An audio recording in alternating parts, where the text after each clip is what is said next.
Okay, so I know I promised in some of my other videos that I would talk a little bit about what I do. Um, and before I talk too much about what I actually do, I want to first say that I have been harassed by the bar off and on for a few years now, the State Bar of California, because I do a lot of what I call legal advocacy. I don't know what else to call it, but the bar thinks that I am practicing law without a license. Um, First and foremost, I've never charged anyone anything for what I do. Um, and most of the people that I work with do have attorneys. Um, but sometimes they don't understand what their attorneys are saying. Sometimes they have a difficult time finding attorneys, um, different things like that. In today's environment, my experience has been that courts are very corrupt. And when I say very corrupt, I can't overstate that. There's People would like to have you believe, or have me believe, that there's no difference between a judge just having a different interpretation of the law and a judge just ignoring the law outright, even though they know what the law is. And I encounter judges ignoring the law in LA Superior Court all the time. Um, I can give specific examples, some of them very harmful, very damaging things that have been done. And maybe over time on this channel, I will go over cases bit by bit, or not bit by bit, but I'll go over them one at a time and dedicate some videos to just cases that I've worked with, that people, you can see that the courts have absolutely blatantly and intentionally ignored the law.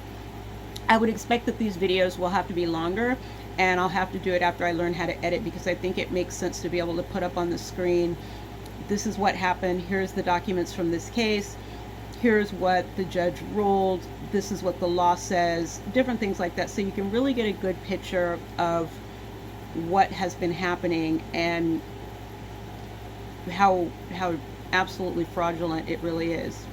But today, someone that I worked with had a minor victory, and I wanted to talk about it because even when you, first of all, most of the people that I work with, all of the people that I work with, they come to me. I don't come to them. I don't go looking for anyone, because I volunteer my time to help. And so I certainly am not going out soliciting any kind of business or anything. Most of the people who are referred to me are people who have either just lost their attorney, or they are having trouble finding an attorney. They can't afford an attorney, and they feel overwhelmed and want to try to figure out how do they settle the case, different things like that. And I can just simply tell them what I think. I don't, I'm not a person who is giving any kind of legal advice. I'm just saying, this is what I think. I know someone who did this before, maybe you can talk to them. I know someone who's prepared this paperwork, or here's paperwork that I've used in the past for the same kind of thing. And I have litigated a few cases in pro per. But it's frustrating when you know that the courts are not, it takes a lot of emotional energy to fight against people who are not telling the truth, who are dishonest. But I want to talk about this case that I had, small victory today. This gentleman was referred to me, an older guy. He had been in an apartment, and they filed eviction against him, unlawful detainer, from this apartment. This was not a matter of non-payment of rent. If I'm not mistaken, he's an older gentleman in his 70s, and he had some kind of rental assistance. So it was a subsidized unit, is basically what I'm saying. But they evicted him, had something to do with him playing his guitar or something like that. It was odd. I think from what I saw, there was some harassment involved, and they just didn't get along. So they tried to sort of fabricate a reason to put him out. And I don't know him, so, for all I know, he's difficult. I don't know. That's not really why those are not the kinds of judgments that I make. By the time I was contacted in this case, the case was already post-judgment, meaning that he had already reached a settlement with the landlord, and they had accepted that settlement, and he had agreed to move out by June 30th, and that they would return his security deposit. And that was basically the condition of the settlement. He owed no money. That was it. And he moved out. from what he told me. He showed me some of the documents and paperwork, but shortly after he moved out, he got a letter from the landlord saying that he was not going to get his deposit back because he hadn't moved out by the right date. Okay, and that was when he was referred to me. He was referred to me after he got that letter. So, I told him, I said, well, you're going to have to go and ask the court for help. You're going to have to go and ask them to help you get your deposit back. And so I tried to help him do that, and he got together his receipts, and he went to court, and he asked them to order the landlord to pay back his security deposit. That's what he was supposed to do. And they put forward some kind of weird response, like, well, we saw him on the premises, and he had been visiting a neighbor that lived in one of the other units. But he had pictures showing that the unit that he lived in was completely empty. So there was no furniture. He had receipts showing that he had rented a truck a couple of days before. And he provided a declaration to the court saying, hey, you know what, I moved. They didn't really know when he moved because the manager was not on site. He had actually sent a text message to the manager saying, hey, do you want to come and do a walkthrough on the 30th, so that we can make sure that there's, no damage that you're claiming or anything like that. But she didn't respond to the text message, so he just went ahead and left. A few days later, he turned the keys into the corporate office because he would have provided the key back to them right during a walkthrough. But since there was no walkthrough, he was able to turn it into the corporate office, which was quite a ways away. He checked with a couple of the neighbors and to see if they had seen the on-site manager. No one had seen her. So he just turned the keys into the corporate office. I think it was like 4th of July, the day after 4th of July or something like that. So a few days later. He goes to court in August and he asked the court to return his security deposit, which was not a small amount of money. It was like $3,800. And the attorney for the landlord showed up to oppose his request. And the judge, who was black, she's a black judge, and I bring this up not because it matters. I feel like any judge should read the law and follow the law. They should read the paperwork that's presented to them, and then they should apply the law to that. But I do believe that a lot of times people get a false sense of security if they see someone that they think looks like them, maybe if they see a woman or they see a black person or they see a Hispanic person, and they get a false sense of security thinking that, okay, well, I can feel comfortable. They're going to be on my side, things like that. Nothing could be further from the truth. Okay, nothing could be further from the truth. So the judge, she listened to what they had to say. And then at the end of the hearing, she said, well, I'm going to take this under submission and I will send you my ruling in the mail. What that basically means is they're not going to give you a ruling right then and there. What they're going to do is they're going to send their ruling in writing to you in the mail. I think she said within 2 weeks. So fast forward, I believe it was actually 2 days later, and this gentleman went back to the court to ask them if they had a ruling, and they did have a ruling. And the ruling said that it was denied. His request to have his money returned was denied because he had not demonstrated that he moved out by the 30th. I'm not going to go into why that was legally incorrect in this particular video, maybe in a separate one, but basically he provided a declaration. At that point, I think that was before the pictures were provided, but he had provided a declaration saying that he had moved out by this date. And the landlord actually did not know when he had moved out. They only knew when he turned in the keys. But there was nothing in their settlement, in what's the final judgment, there was nothing in the settlement agreement, which was handwritten. And this is why I wish I could edit, because I wish I could put it up on the screen for you, but I don't know how to do that. It was handwritten, and it said absolutely nothing about him turning in the key as being a condition of his vacating the premises. There's nothing in there about that. And one of the things that you know is that it's handwritten. If they wanted that down there, then they should have put it down there. But they didn't. And so now they cannot come back and claim that he had not moved out by the 5th until the 5th, because that was when he turned in the keys, because they didn't make that a condition. So when you go to court, you do have a right to know. Anybody who's ever been involved in a criminal case or you're making a plea deal and they ask you line by line, are you agreeing to this? Do you understand this? Are you agreeing to this? Do you understand this? Do you understand what this means? So it's the same thing in civil court. You need to write down what the conditions are so that everyone knows what's expected of them, and that's it. So for them to come to court and claim that I don't really know what their claims were, to be honest. It was kind of a weird rambling declaration about seeing him at the neighbor's house and things like that. And it actually didn't say that he didn't move out by the date they agreed. It just said he didn't turn in the key. So the judge denied it.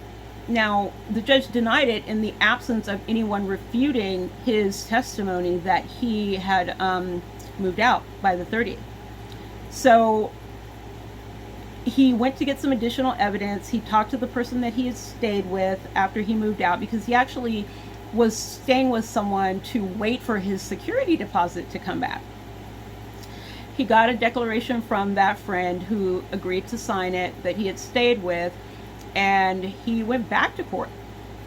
And when he went back to court, the attorney again showed up for the landlord and said, well, this is not fair. He's done this too quick. He hasn't given us enough time to file a proper opposition or response to what he's saying.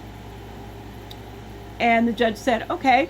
And this is a different judge this time, by the way. And while we were waiting for that hearing with this different judge, who was she seemed very young female, Asian female, I actually got a chance to see a unlawful detainer jury trial.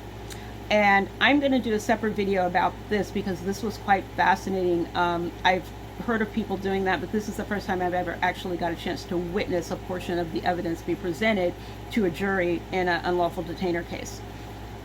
So the judge, she did not rule on his second request. She continued it to another date. So I think that this was sometime in September, like in the middle of September.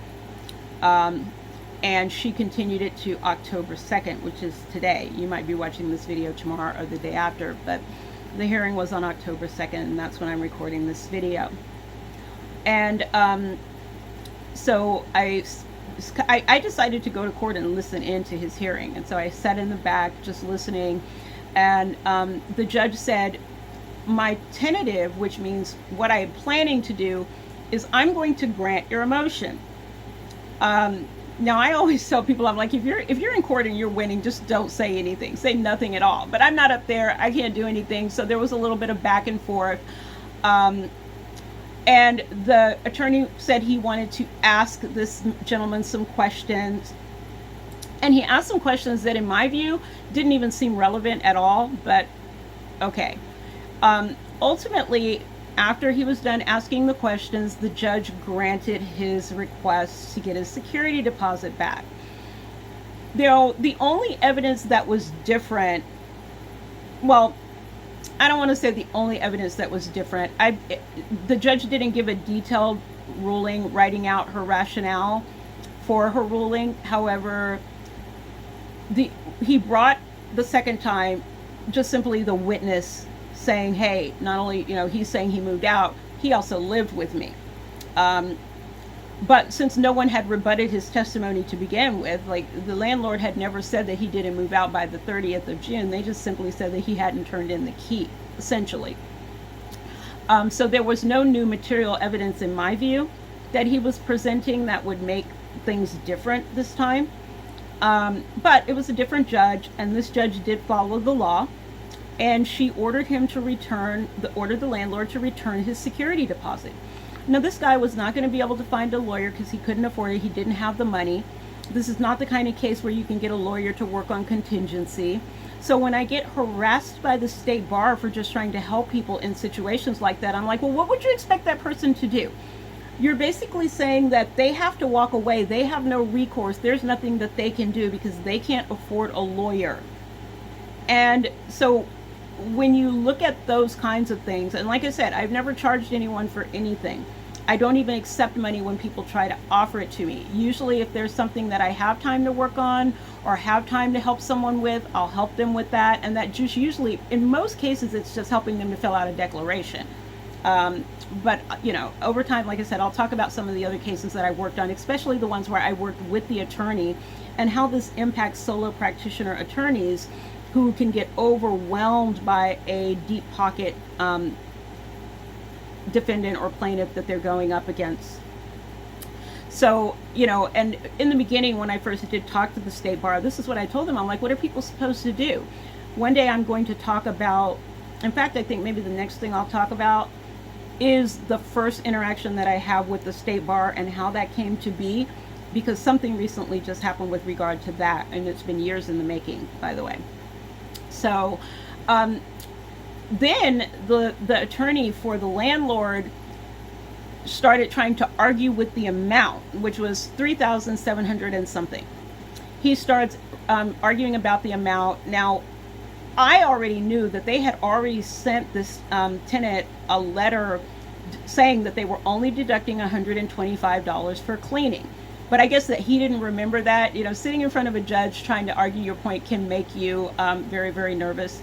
But what the judge ultimately did is they set a new date, and they just told him that if he doesn't get his money back, or a satisfactory amount of his money back, his deposit back, by, I think it's 2 weeks, maybe 3 weeks, that he can come back to court. He'll already have a date on calendar, and then the court will mediate any, or rule on any dispute about the actual amount. Now, hopefully they'll just send him the entire thing, because at this point, most likely the landlord has actually spent more money, or close to the same amount of money, fighting him for this money than the amount of money, which is crazy, because he's already had 3 court dates that he had to appear for. And I don't know how much they're paying the attorney per hour, but having to come to court, I've never known an attorney that charged any less than 4 hours for a court appearance in person. It's a little bit less if they're appearing remotely, but this attorney did appear in person all 3 times. So this was a small victory. I'm very happy for this man. He's been, I live in Southern California, and we have a extraordinary homeless problem. And the people that you actually see on the streets is not even the tip of the iceberg of the homeless problem that we have here. The people who get put out of their apartment, run out of their apartment for various reasons. I have worked on several cases of people who their landlords are trying to harass them out of the apartment. This is a rent control problem too. I'm going to make a separate video on that, because right now we do have some rent control measures on the ballot in the state of California coming up this November. Now, I haven't had a chance to read all the arguments, but I know what the rent control regulations that we currently have are doing, and it's problematic. Anyway, this gentleman, hopefully he will get his money back. If he doesn't, or if there's more drama to this case, I will maybe post an update or update in the comments what happened. But this was a small victory in for one of the people that I work with, in a lot of, I don't want to call them defeats. Some of the people that I'm up against cheat a lot. And I've been doing what I do long enough to know when I'm losing because I just don't have, the evidence isn't there, or whatever the case may be. But because I'm volunteering my time, very seldom am I actually working on a case where what the outcome should be is not obvious, because I'm not there to do what an attorney might do, which is to seek out the best argument in a kind of iffy case. I don't have time to do that. So usually it's going to be a case where it's a slam dunk, but maybe a lot of work. Maybe you just have someone who doesn't want to settle. But this was a nice little victory to get for someone who is literally homeless because he couldn't get his deposit back. And it's been several months now. He moved out June 30th, so we're in October now. And he's basically been, staying with friends, going from couch to couch, trying to just make ends meet until he finally gets this deposit back. And shame on that landlord for what they did. Because he left this apartment so clean that I doubt that the $125 cleaning fee was even necessary. I saw the pictures. This place was left cleaner than probably any move out I've ever seen. So shame on them. You know, he probably would have never even gone back to court to get that money if they had just deducted his portion of the rent. If they had deducted 5 days, would have been probably $100. So they got paid from I think it's Section 8 or 42, whoever the subsidizing agency is. They got paid for those 5 days in July.